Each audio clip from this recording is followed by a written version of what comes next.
Salam sejahtera untuk kita semua.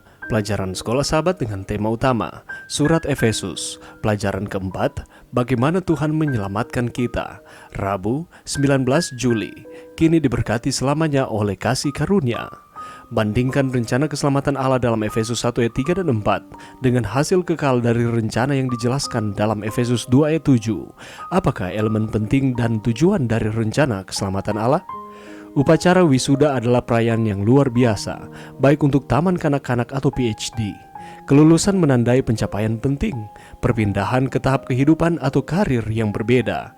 Penting bagi kita sebagai orang percaya untuk memahami kebenaran Injil yang mendalam. Kita tidak pernah lulus dari kasih karunia. Tidak pernah ada perayaan bahwa kita telah mencapai gelar PhD dalam kasih karunia atau lulus dari kebutuhan kita akan hal itu. Paulus menegaskan kebenaran ini dalam Efesus 2 ayat 7. Menekankannya dengan urutan waktu yang luas. Allah telah bertindak di masa lalu di dalam Kristus untuk menebus kita, sehingga menyamakan kita dengan anaknya, Yesus Kristus, sehingga kita saat ini ikut serta dalam kebangkitan, kenaikan, dan peninggiannya.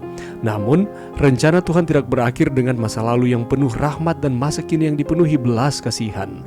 Rencana Allah yang berakar pada perundingan ilahi sejak dahulu kala, membentang selamanya ke masa depan.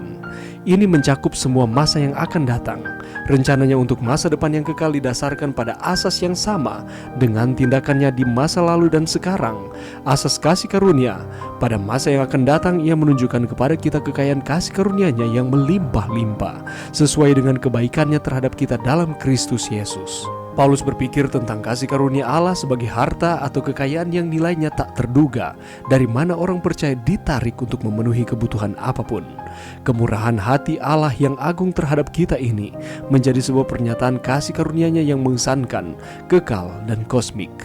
Oleh datang tinggal bersama kita, Yesus harus menyatakan Allah baik kepada umat manusia maupun kepada segala malaikat. Akan tetapi, bukan untuk anak-anaknya di dunia ini saja pernyataan ini dikeluarkan. Dunia kita yang kecil ini adalah buku pelajaran semesta alam. Maksud anugerah Allah yang ajaib, rahasia kasih penebusan, ialah pokok pikiran yang ingin diketahui oleh malaikat-malaikat dan yang akan menjadi mata pelajaran mereka sepanjang masa kekekalan.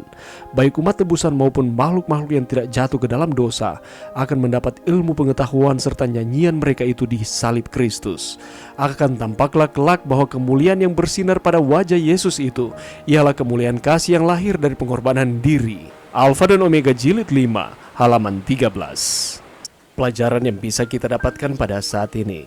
Saudaraku, sejak kita menerima Kristus sebagai juru selamat pribadi kita juga menerima kasih karunia yang begitu besar di dalam kehidupan kita.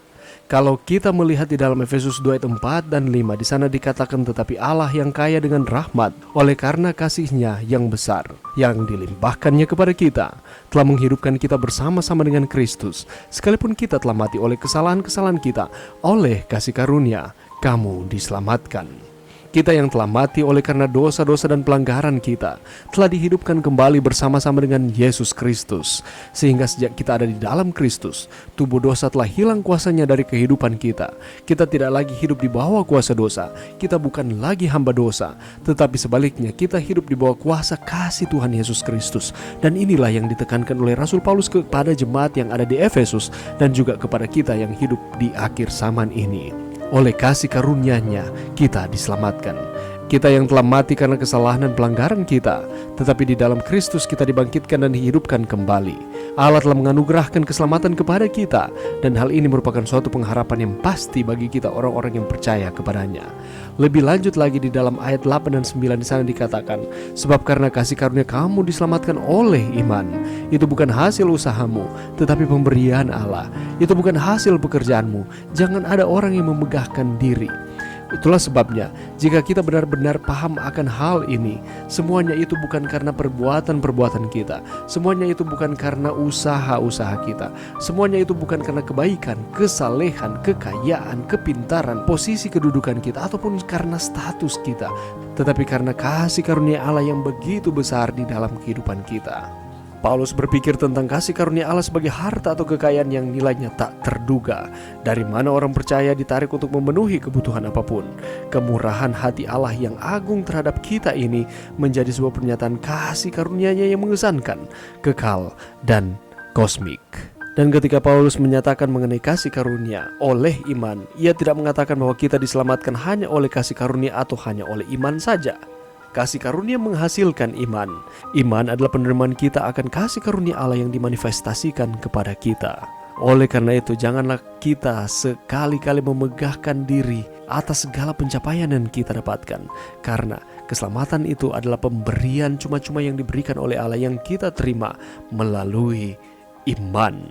Allah telah bertindak di masa lalu di dalam Kristus untuk menebus kita, sehingga menyamakan kita dengan anaknya Yesus Kristus. Dan juga rencana Tuhan itu tidak berakhir di masa yang telah lewat ini. Rahmat Tuhan, kasih sayang Tuhan berlaku juga pada saat ini dan di masa yang akan datang. Mari kita memuji nama Yesus Kristus oleh karena segala sesuatu yang telah Ia lakukan di dalam kehidupan kita. Kita saat ini diberkati selamanya oleh kasih karunia yang diberikan Allah melalui Yesus Kristus kepada saudara dan saya. Mari kita terima kasih karunia ini dengan iman. Kita terus setia kepada Tuhan, mengasihi Tuhan di dalam kehidupan kita. Mari berdoa. Terima kasih Tuhan atas firman-Mu pada saat ini. Terima kasih karena kami kini diberkati selamanya oleh kasih karunia yang diberikan Allah kepada kami umat-umat-Mu. Bantu kami untuk kami terus mengasihi Tuhan di dalam kehidupan kami. Kami terus beriman kepada Tuhan. Ini doa kami di dalam nama Yesus. Amin.